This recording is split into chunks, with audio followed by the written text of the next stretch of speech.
You received a phone call recently from prior clients who I believe were also friends who had moved, I think, to a different market. They are looking to buy a home, and they asked their agent to submit an offer, and the agent thought that it was a little low.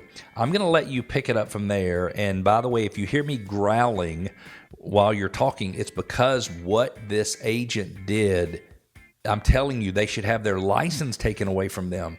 That you have to do what's best for the client, even if it takes your time. So set up the scenario. Tell them what happened. These people, they are out of my market area, this amazing couple, and they've been out looking at homes, and they've identified a house that they are really interested in, and they want to make an offer. And homes are, the listing prices are decreasing, and the months of inventory has gone up. And so these buyers are seeing list prices constantly decreasing. And as far as they know, this home that they're interested in, which has been on the market for 5 months already, it doesn't have people beating down the door. Every single indicator says to make a low offer.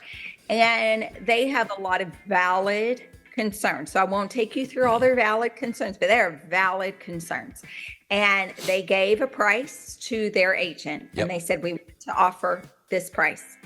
And the agents made a face and said, that's really low. Mm-hmm. Like, oh, that would be insulting. That's just really low. And do you mind me asking what percentage, did they tell you where they wanted to go in, what percentage it was off of the list price? Yes, 8%. That's nothing. Right?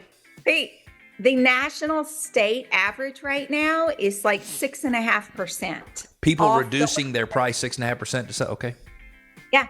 And so 8% is not anything anybody would sneeze at. They called me on the phone and said, what do we do? And I'm mindful that I don't represent these people, right? Like, they're no longer my clients. They're my friends. And so I had to be careful in what I say, but that doesn't mean I can't also be very honest. And my question to them was, how much does it cost for you to put in an offer? What's the cost to a buyer to put in an offer? Is your agent trying to save you money? What's the cost to you? And you and I know that answer, Cleve, and that cost is nothing. It's not like you got to pay your earnest money up front.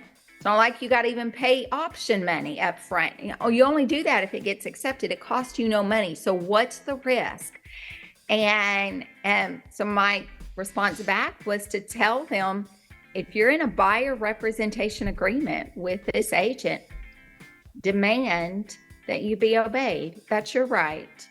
It's your right to be obeyed. I think you and I both agree that no matter what, if a buyer wants to make an offer, that is the offer that should be presented. It doesn't mean that we shouldn't make some suggestions and say, hey, if you're going to go in low, let's clean this up or move this or add this or whatever. We can certainly do that.